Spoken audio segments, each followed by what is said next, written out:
সকলকে আমার আনন্দিত জয়গুরু। পরম পূজ্যপাদ শ্রী শ্রী আচার্যদেব কি বিধান দিলেন তার এক সম্মুখস্থ ঘটে যাওয়া কিছু যাজন নিয়ে আসছি আজ। এক ভাই রেডিমেড ধুতি পরে এসেছেন। পরম পূজ্যপাদ শ্রী শ্রী আচার্যদেব দূর থেকে দেখেই বুঝেছেন, কিরে, তুই রেডিমেড ধুতি পরেছিস? ভাই আজ্ঞে। আচার্যদেব বলছেন, কোথা থেকে কিনেছিস? এদিকে আয়। ভাইটি, আজ্ঞে, এখান থেকে। কাছে এলে কত আদর সোহাগ মেশানো কপট রাগ দেখিয়ে বললেন, ছাগল পাঠা, রেডিমেড ধুতি পরেছিস। হাসতে হাসতে আমাদের মনে খুশির প্রস্রবণ। এক দাদা সাথে কোনো একটি বিষয় নিয়ে কথা বলছিল।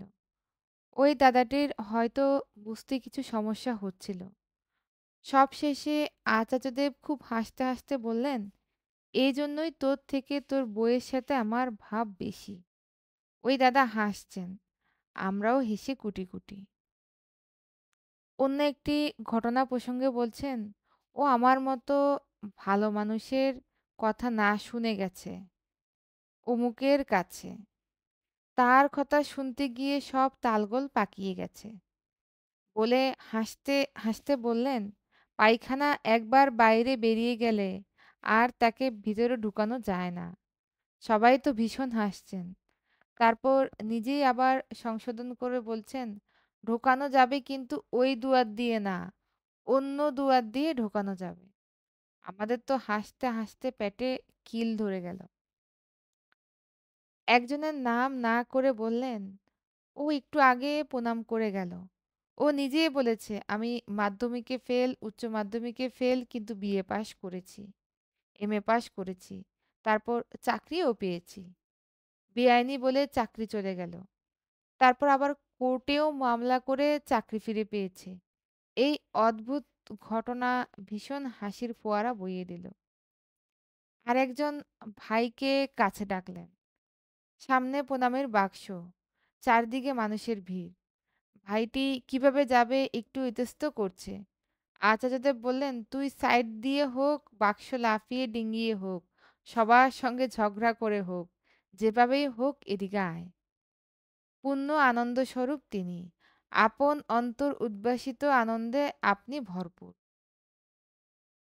কথার মধ্যেও হাসির বানভাসি করে সবার পথশ্রম, কাজের ক্লান্তি, হতাশা, ব্যর্থতা সব ভুলিয়ে দিচ্ছেন, জুড়িয়ে দিচ্ছেন।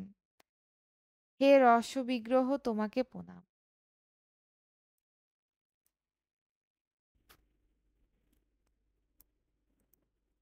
অনেকেই বলে, ও শুধু একমাত্র তিনিই পারেন। তিনি যদি শুধু পারবেন, তাহলে আমি ধরেছি কেন তাকে?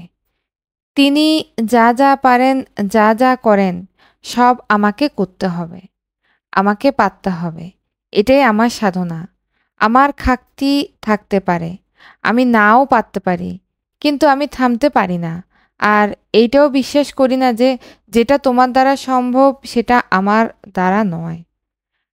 কারণ সম্ভব যে তা তো তুমি করেই দেখিয়েছ। আর তুমি তো কোনো অযৌক্তিক বিষয়ের মধ্যে থাকো না।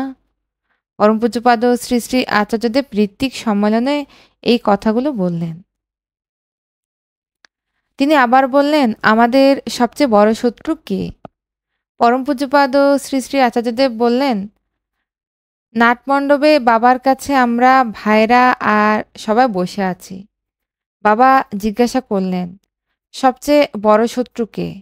আমাদের নিরুত্তর দেখে বাবা নিজেই উত্তর দিলেন, ভেবে দেখলাম, মানুষের মনই মানুষের সবচেয়ে বড় মিত্র, আবার মনই সবচেয়ে বড় শত্রু।